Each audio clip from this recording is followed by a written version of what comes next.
Olá, é conhecida a lição de Crovenda de que o silogismo é um posterius, o juízo é um prius.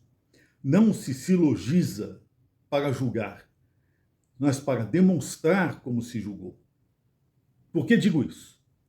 Porque o silogismo, quando é utilizado para levar a uma conclusão, parte de premissas que constituem esforços mentais. O que eu digo aqui é uma tecnicalidade jurídica, mas que diz respeito a absolutamente tudo que envolve esta mentira construída a respeito da investigação sobre golpe de Estado ou tentativa de abolição violenta do Estado Democrático de Direito, que agora envolve os personagens importantes do governo anterior, do governo Bolsonaro, a partir desta operação realizada pela Polícia Federal, a mando do Supremo Tribunal Federal, inclusive atropelando a jurisdição militar. Vamos por partes. O que se trata a reunião realizada no Palácio do Planalto sob a presidência de Jair Bolsonaro com seus ministros, no período das eleições? Contexto: um clima de radicalização profundo no ambiente político nacional. Segundo, suspeitas as mais variadas de interferência no processo eleitoral, inclusive por parte do Supremo Tribunal. A guerra estava declarada naquele momento. Terceiro, vários eram os demandantes, inclusive no meio do povo, que arguíam a possibilidade de se adotar por parte de um dos poderes da República a chamada das Forças Armadas, conforme reza o artigo 142 da Constituição Federal.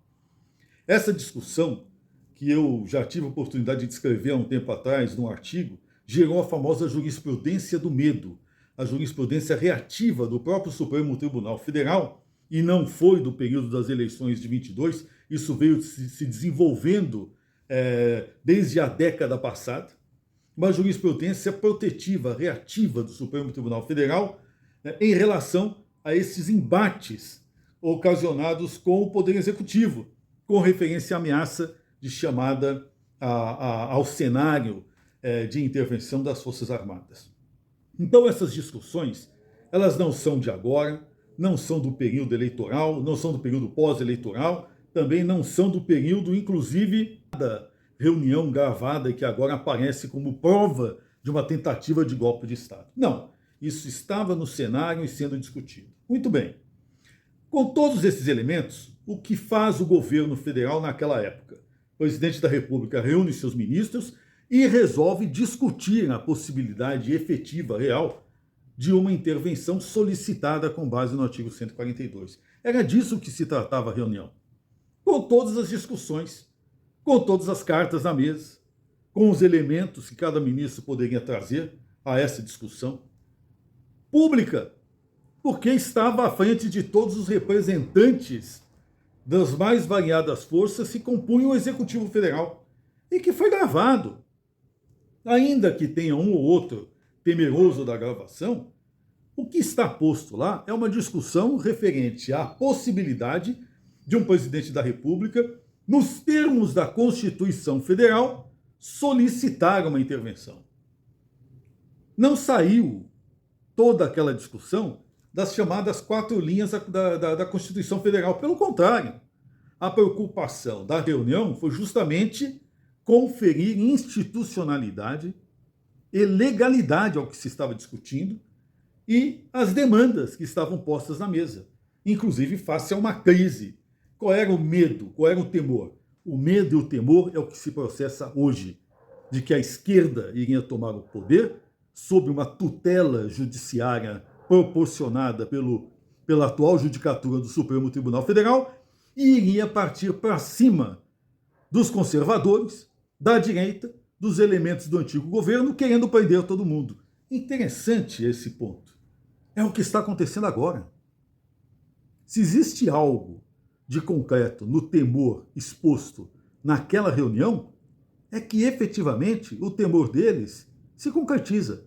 Estamos hoje num processo de contínuo estreitamento dos direitos constitucionais da cidadania, do embate político, da democracia, ou seja, há uma ditadura em curso no país, com possibilidade, inclusive, de configurar-se, se já não se configurou, um verdadeiro golpe de Estado contra o Estado Democrático de Direito, a pretexto de se combater exatamente as medidas públicas discutidas no Executivo no governo passado, analisando a possibilidade de uma ação com base na Constituição Federal.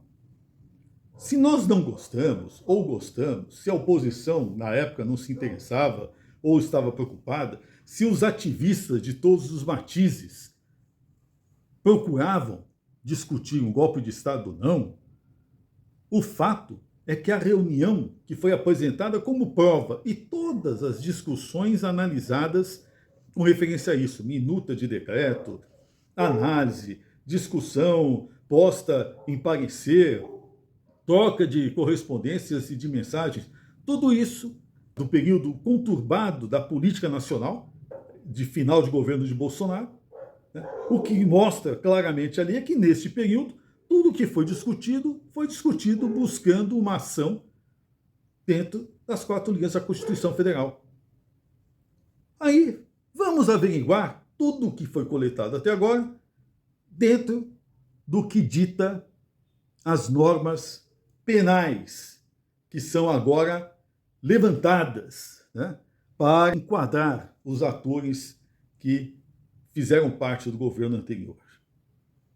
Abolição violenta do Estado Democrático de Direito. Houve? Não. Não houve.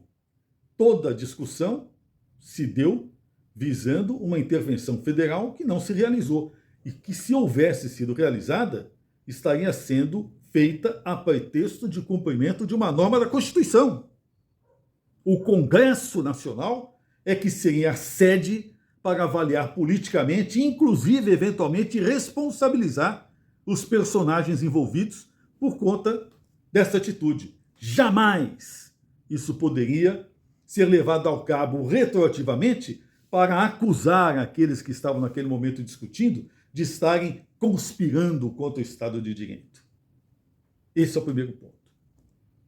Segunda questão. Houve tentativa de intervenção ou manipulação da votação do processo eleitoral? Também não. Toda a discussão, inclusive envolvendo eventual consulta à OAB, discussão envolvendo os tribunais todos, inclusive de contas, a discussão com referência a se denunciar o fato aos representantes internacionais, tudo isso foi dentro de uma suspeita de que o processo não estava sendo bem conduzido a cargo do TSE. Mas essa é uma discussão. Se houvesse um convencimento claro com referência a isso, o presidente da República teria adotado o artigo 142. Ele o fez? Não. Então a discussão anterior, me perdoem os especuladores de plantão, a discussão anterior justifica justamente o não ter ocorrido qualquer tentativa de ação irregular face ao que está estabelecido nos ditames da Constituição e da lei com referência à gestão do Estado Democrático de Direito. Não houve uma ação efetiva de golpe. Não houve uma ação preparatória de golpe de Estado. E toda a discussão relacionada à eventual intervenção com base no artigo 142 da Constituição Federal é uma ação que envolvia uma decisão a cargo do presidente da República que buscou se cercar de todas as opiniões possíveis dentro dos seus quadros de gestão para adotar a posição ou não. E não fez. Não fez. Não é nem o caso de se falar em arrependimento eficaz. Não houve ação no sentido de se dar um golpe. E tudo que se discutiu naquele período e que está hoje sendo revelado diz respeito à possibilidade de se fazer ou não uma intervenção com base no artigo 142. Pelo amor de Deus. Se agora ficarmos discutindo isso, o histórico, tentando encaixar essas questões numa conduta golpista, isso sim podemos dizer que é golpe. Pior, ainda que isso tudo revelasse uma profunda, e eu acho que revela nesse ponto, uma profunda falta de coordenação, de sensibilidade, de conhecimento da ciência política e de habilidade política por parte dos quadros envolvidos. Amadores, do ponto de vista próprio do ambiente político. Faltou tato, faltou trazer maior transparência ao que estava se discutindo, faltou melhor profundidade jurídica nessa discussão, faltou. Mas isso não configura crime. Isso configura uma profunda inabilidade política. Aliás, isso não justifica a profunda inabilidade jurídico-institucional que hoje está sendo demonstrada com a ação reativa do estamento jusburocrático e também da própria política hoje instituída com referência a esses fatos. Percebem? Nós estamos num movimento de decadência política por inabilidade, incompetência e falta de preparo dos elementos políticos hoje envolvidos. Partidos, judiciário, executivo, da polícia de investigativa ou política, sabe-se lá que tipo de policiamento é esse, que coleta provas com base no artigo 142, que não foi executado, e diz que isso é golpe de Estado. É como rasgar a Constituição Federal, impedir que agentes de Estado discutam uma probabilidade ou uma possibilidade e ignorar que a probabilidade e a possibilidade não foi executada. É triste o que estamos vendo hoje no Brasil. Muito triste.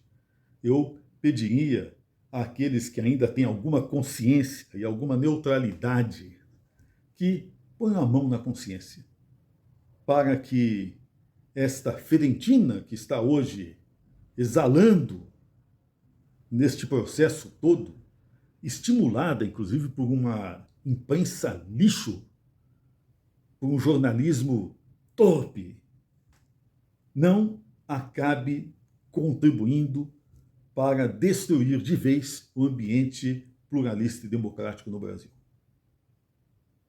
Forte abraço.